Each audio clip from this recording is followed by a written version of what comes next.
अगर आप super TET, A level, O level, triple C या अन्य किसी ऐसे एग्जाम की तैयारी करते हैं जहां कंप्यूटर से क्वेश्चन पूछे जाते हैं तो आप सही जगह पर आए हैं।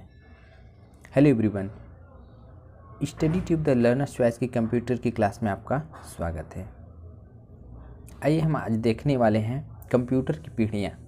आज का टॉपिक है कंप्यूटर की पीढ़ियाँ यानी जनरेशंस ऑफ कंप्यूटर। आप मेरे साथ जुड़े रहिएगा। मेरा पूरा प्रयास है कि मैं आपका सुपर टेट में 5 नंबर कंप्यूटर का पक्का करा दूंगा। इसके पहले मैंने एक वीडियो बना रखा हुआ है जिसमें मैंने बताया है कि क्लासिफिकेशन ऑफ कंप्यूटर यानी कंप्यूटर का वर्गीकरण। अगर आपने वो वीडियो नहीं देखा है तो आपको डिस्क्रिप्शन में लिंक मिल जाएगा या प्लेलिस्ट विजिट कीजिएगा, वहाँ पे आपको वीडियो मिल जाएगा। चलिए आगे बढ़ते हैं और आज का टॉपिक स्टार्ट करते हैं। उससे पहले मैंने थोड़ा सा आपको कंप्यूटर के बारे में बता देता हूँ। कंप्यूटर एक प्रकार का इलेक्ट्रॉनिक मशीन है। क्या है कंप्यूटर? क्या है? एक प्रकार का इलेक्ट्रॉनिक मशीन है। इस बात को आप नोट कर लीजिएगा। क्या है? Electronic machine. कंप्यूटर क्या है? Electronic machine. कंप्यूटर की उत्पत्ति लैटिन भाषा शब्द के, जो कंप्यूटर शब्द है उसकी उत्पत्ति कंप्यूट शब्द से हुई है, जो कि लैटिन भाषा थी। ठीक है, कंप्यूट शब्द से हुई है जिसका अर्थ है गणना करना। कंप्यूट शब्द का अर्थ है गणना करना।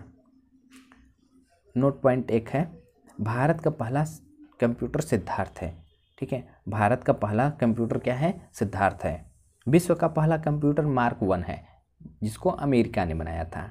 और जो भारत का पहला कंप्यूटर सिद्धार्थ है उसको सीडेक संस्था ने बनाया था, जो कि पुणे में स्थित है। किसने? सीडेक संस्था ने बनाया था, जो कि पुणे में स्थित है।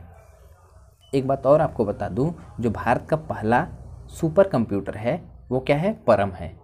भारत का पहला सुपर कंप्यूटर परम है। चलिए आगे बढ़ते हैं हम और देखते हैं क्या है हमारा टॉपिक आज का। कंप्यूटर की पीढ़ियाँ यानी जनरेशंस ऑफ कंप्यूटर। कंप्यूटर की पीढ़ियाँ, जनरेशंस ऑफ कंप्यूटर।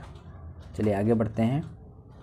सबसे पहला जनरेशन है यानी फर्स्ट जनरेशन, जिसका समय काल है 1945 से 1955।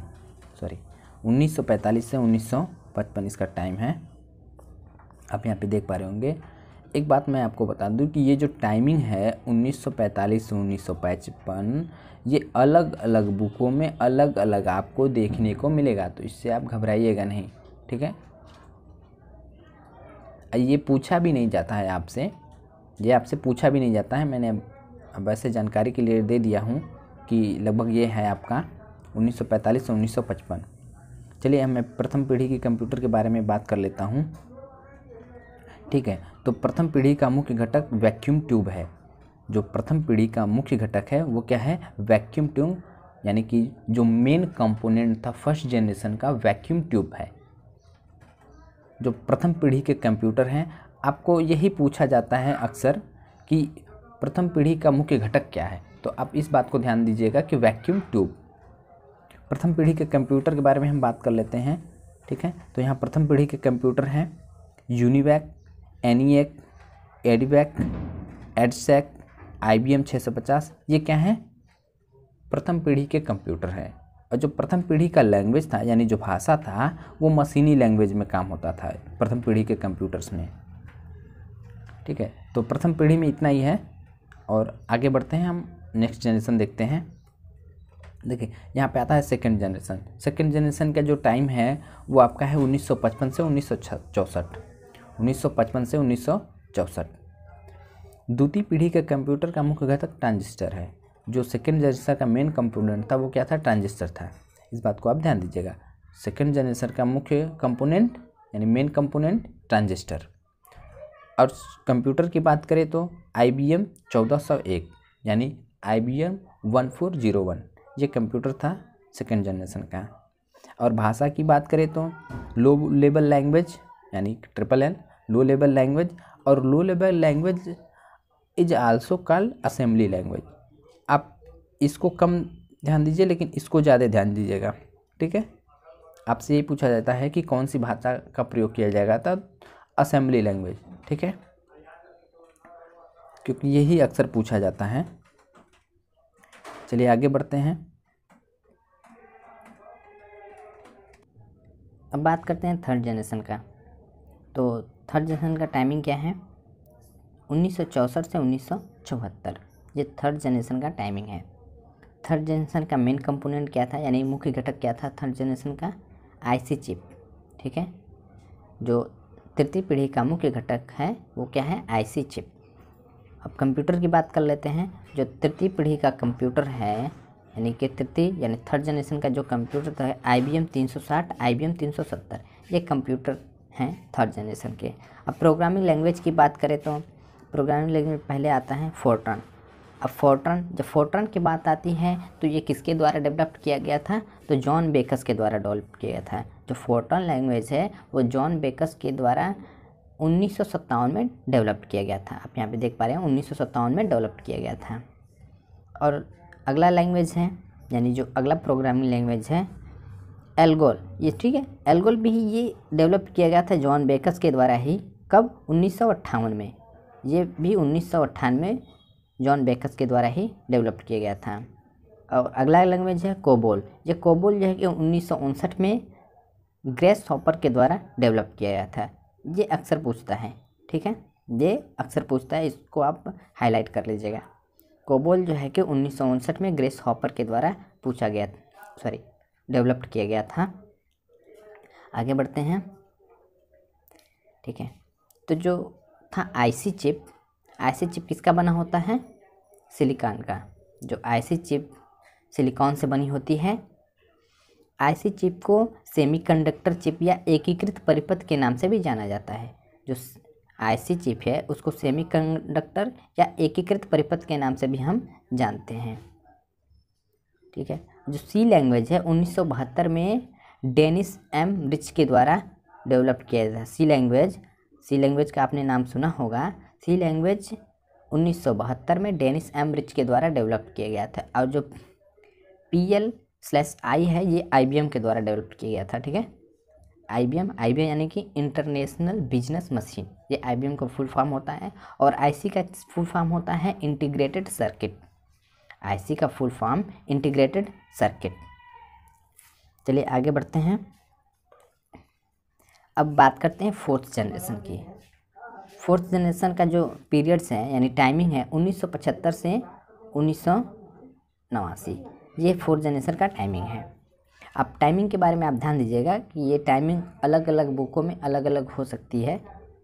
ठीक है, और ये आपसे पूछा नहीं जाता है, इस पर आपको मैं केवल एक ओवरव्यू के लिए मैंने बता दिया था। तो जो फोर्थ जनरेशन का मेन कंपोनेंट है वो क्या है? VLSI या LSI मुख्य घटक है फोर्थ जनरेशन का। चतुर्थ पीढ़ी का मुख्य घटक क्या है? VLSI या LSI। तो VLSI क्या है? इसको क्या कहते हैं? माइक्रो प्रोसेसर भी कहते हैं। VLSI को माइक्रो प्रोसेसर भी कहते हैं। अब VLSI का फुल फॉर्म क्या है? Very large scale integration.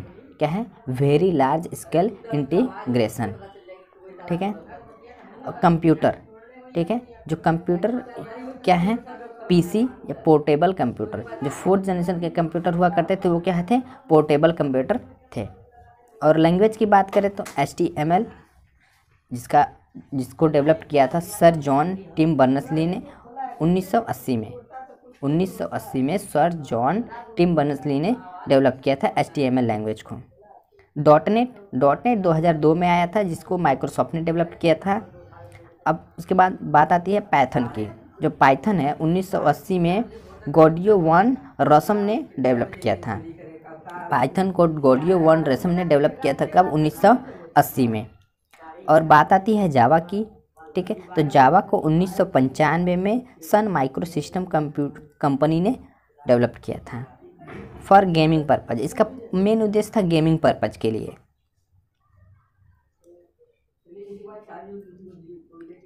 आगे बढ़ते हैं, आपको दिखाते हैं फिफ्थ जनरेशन। जो फिफ्थ जनरेशन है उसका जो टाइमिंग है, फिफ्थ जनरेशन का टाइमिंग है 1989 से टिल डेट, यानी कि अब तक क्या है? फिफ्थ जनरेशन का टाइमिंग है। यह उन कंप्यूटरों का जनरेशन है जहां कंप्यूटरों को स्वचालित बुद्धिमत्ता दी जाती है। वे आर्टिफिशियल इंटेलिजेंस का उपयोग करते हैं। ठीक है, जहाँ वे अपने आईक्यू का भी उपयोग करेंगे ताकि समस्या का समाधान हो सके। क्या करेंगे? अपने आईक्यू का उपयोग करेंगे। आर्टिफिशियल इंटेलिजेंस, इस बात को आप नोट कर लीजिएगा, ये इंपॉर्टेंट चीज़ है इसके लिए, 5th जनरेशन के लिए, जिसको कहते हैं हम AI, आर्टिफिशियल इंटेलिजेंस। चलिए आगे बढ़ते हैं। ठीक है, कुछ नोट पॉइंट है, आप उसको ध्यान में रखिएगा। 27 अक्टूबर 2020 में सीडेक संस्था के द्वारा AI का प्रयोग करके परम सिद्धि सुपर कंप्यूटर का आविष्कार किया गया, जिसे 500 सुपर कंप्यूटरों में 63वां स्थान प्राप्त हुआ है। ये अब तक का जो परम सिद्धि सुपर कंप्यूटर है, अब तक का भारत का नवीनतम सुपर कंप्यूटर है। इस बात को आप ध्यान दीजिएगा, परम सिद्धि सुपर कंप्यूटर अब तक का नवीनतम कंप्यूटर है, भारत का सुपर कंप्यूटर। सीडेक, जो सीडेक संस्था है, ये कहाँ है? पुणे महाराष्ट्र में है। सीडेक संस्था पुणे महाराष्ट्र में है। 5वीं पीढ़ी का मुख्य घटक माइक्रो प्रोसेसर अल्ट्रा है। 5वीं पीढ़ी का मुख्य घटक क्या है? माइक्रो प्रोसेसर अल्ट्रा है, जिसे ULSI, जिसे यहाँ पे U हो गया, ठीक है, ULSI या AI के नाम से जाना जाता है। ULSI अब हमने पढ़ा था LSI, लार्ज स्केल इंटीग्रेशन, तो यहाँ पे क्या हो जाएगा? U का मतलब अल्ट्रा लार्ज स्केल इंटीग्रेशन हो जाएगा, और AI क्या हो जाएगा? Artificial intelligence. AI artificial intelligence. अगर वीडियो आपको उपयोगी लगी हो, अच्छी लगी हो, तो वीडियो को लाइक और शेयर अवश्य कीजिएगा, तथा साथ ही साथ मेरे चैनल को सब्सक्राइब कर लीजिएगा, ताकि हमारी आने वाली अन्य वीडियोज़ की नोटिफिकेशन आपको मिल जाया करे। वीडियो में लास्ट तक बने रहने के लिए आपका बहुत बहुत धन्यवाद। अब हम मिलते हैं अपनी अगली वीडियो में।